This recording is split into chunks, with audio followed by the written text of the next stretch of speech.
everyone, welcome to my channel Accountsmate. Myself Ashu Tyagi. I hope you all are doing great in this pandemic.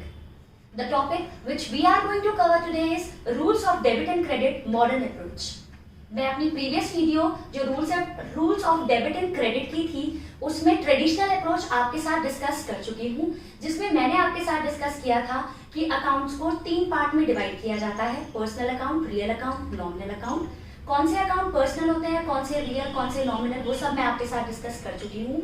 With that मैंने वो rules भी आपके साथ discuss कर लिए हैं जो पर्सनल अकाउंट, रियल अकाउंट और नॉमिनल अकाउंट पर अकॉर्डिंगली अप्लाई होते हैं। तो अगर आपने अभी तक वो वीडियो नहीं देखी है तो आप उस वीडियो को देख लीजिए। तो आज स्टार्ट करते हैं मॉडर्न अप्रोच पर।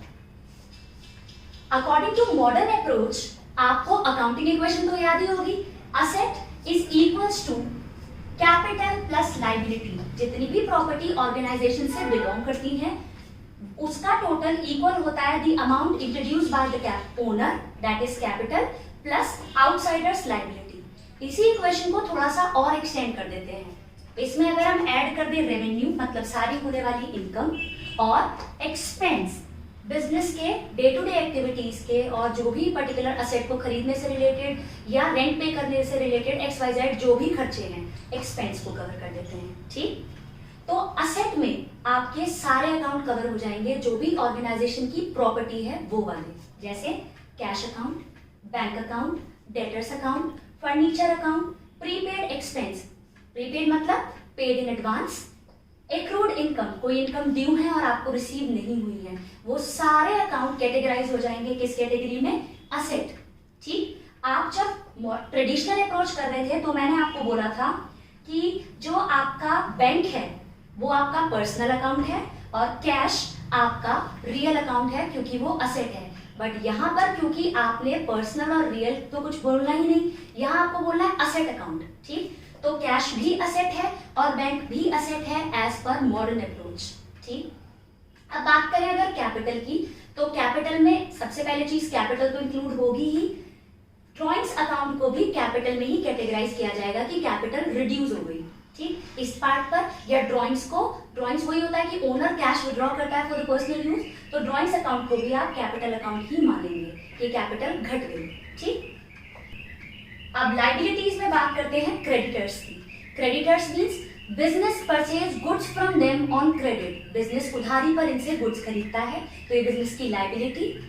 BP account, bills payable account, अगर क्रेडिटर्स को रिटर्न में प्रॉमिस दे दिया जाए तो वो बीपी, और बीपी अकाउंट भी अगेन किस कैटेगरी में कैटेगराइज होगा, लायबिलिटीज। आउटस्टैंडिंग एक्सपेंस, कोई भी खर्चा ड्यू है और आपने पे नहीं किया, लायबिलिटीज। अनअर्न्ड इनकम, कोई भी इनकम एडवांस में रिसीव हो गई, अगेन लायबिलिटी।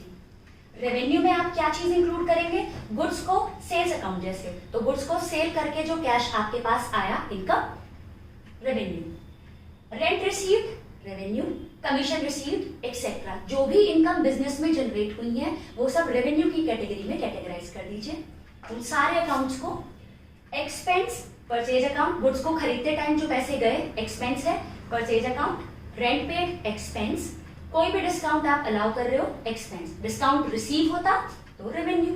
ठीक, तो सारे अकाउंट्स को आपको अब इन 5 पार्ट में डिवाइड करना है, असेट, कैपिटल, लायबिलिटी, रेवेन्यू और एक्सपेंस। एंड आपका मॉडर्न अप्रोच के थ्रू रूल बड़ा सिंपल है। रूल है आपका, अगर असेट और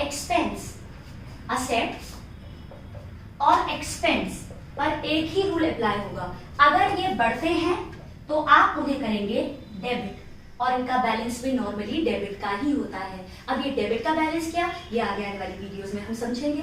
तो असेट और एक्सपेंस जब भी बढ़ते हैं होते हैं डेबिट और जब भी घटते हैं तो होते हैं credit. Correct. Liabilities, revenue, capital, मतलब कैपिटल, लायबिलिटी, रेवेन्यू पर एक ही रूल रहेगा और वो रूल क्या कहता है, अगर लायबिलिटी, रेवेन्यू या कैपिटल बढ़ते हैं तो ये होंगे क्रेडिट और घटते हैं तो ये होंगे डेबिट। और लायबिलिटीज का बैलेंस नॉर्मली क्रेडिट ही होता है। अगेन बैलेंस कैसे निकलता है वो हम आगे आने वाली वीडियोस में देखेंगे। तो जल्दी से रिवाइज कर लेते हैं कि हमने क्या पढ़ा। मॉडर्न अप्रोच में आपको पर्सनल अकाउंट, रियल अकाउंट या नॉमिनल अकाउंट में अकाउंट्स को कैटेगराइज करने की कोई नीड नहीं है। आप सिर्फ अकाउंटिंग इक्वेशन को थोड़ा सा बड़ा कर दीजिए। Asset is equals to capital plus liability plus revenue minus expense. जितनी भी ऑर्गेनाइजेशन की प्रॉपर्टी रिलेटेड अकाउंट है सब असेट अकाउंट। कैपिटल और ड्रॉइंग्स का अकाउंट कैपिटल। लाइबिलिटीज में सारी क्रेडिटर्स, बीपी, जितनी भी बिजनेस की ऑब्लिगेशंस है उन सबको कैटेगराइज कर दिया। रेवेन्यू में सारी इनकम को क्लब कर दिया आपने। सारे खर्चे रिलेटेड अकाउंट को एक्सपेंस में आपने डिवाइड कर दिया। उसके बाद सिंपल सा रूल है, अगर असेट और एक्सपेंस बढ़ रहे हैं तो उन्हें करो डेबिट, अगर वो घट रहे हैं तो उन्हें करो credit. At the same time liability, revenue, capital अगर बढ़ रहे हैं तो करो क्रेडिट, अगर वो घट रहे हैं तो करो उन्हें डेबिट। जो ट्रेडिशनल अप्रोच से इम्पैक्ट पड़ता है वही सिंपल आपका मॉडर्न अप्रोच से पड़ता है, बिल्कुल सिमिलर। तो ऐसा नहीं है कि दोनों अप्रोच से आपके रिजल्ट में वेरिएशन आएगा। जैसे अगर ओनर ने कैश इंट्रोड्यूस किया, अगर मैं इस चीज को लिखूं कि ओनर ने कैश इंट्रोड्यूस किया तो कैश बढ़ा और कैपिटल बढ़ गई, ठीक। अगर मैं कैश अकाउंट को ट्रेडिशनल अप्रोच से सोचूं तो ट्रेडिशनल अप्रोच क्या कहती है आपकी कि कैश है real account, what comes in debit, तो कैश डेबिट होगा। और अगर यहां सोचूं कि कैश क्या है असेट, असेट अगर बढ़ रहा है तो होगा डेबिट, ठीक। आई होप डेबिट और क्रेडिट के कॉन्सेप्ट अब आपको समझ में आ गए होंगे। अगर आपने मेरी प्रीवियस वीडियो अभी तक नहीं देखी है तो previous video with this video आप एक बार दोबारा से देख लें। मैं प्रीवियस वीडियो का लिंक आपके साथ डिस्क्रिप्शन बॉक्स में शेयर कर दूंगी। और इन दोनों वीडियोस को देखकर होपफुली आपको डेबिट और क्रेडिट का कॉन्सेप्ट बहुत अच्छे से समझ आ जाएगा, क्योंकि जो नेक्स्ट चैप्टर है जर्नल वो प्योरली बेस्ड है इसी डेबिट और क्रेडिट के कॉन्सेप्ट्स पर। तो अगर आपको मेरी वीडियो अच्छी लगती है तो इसे लाइक कीजिए, शेयर कीजिए, subscribe my channel and don't forget to press the bell icon so that you can get the notifications of my latest updates. Thank you.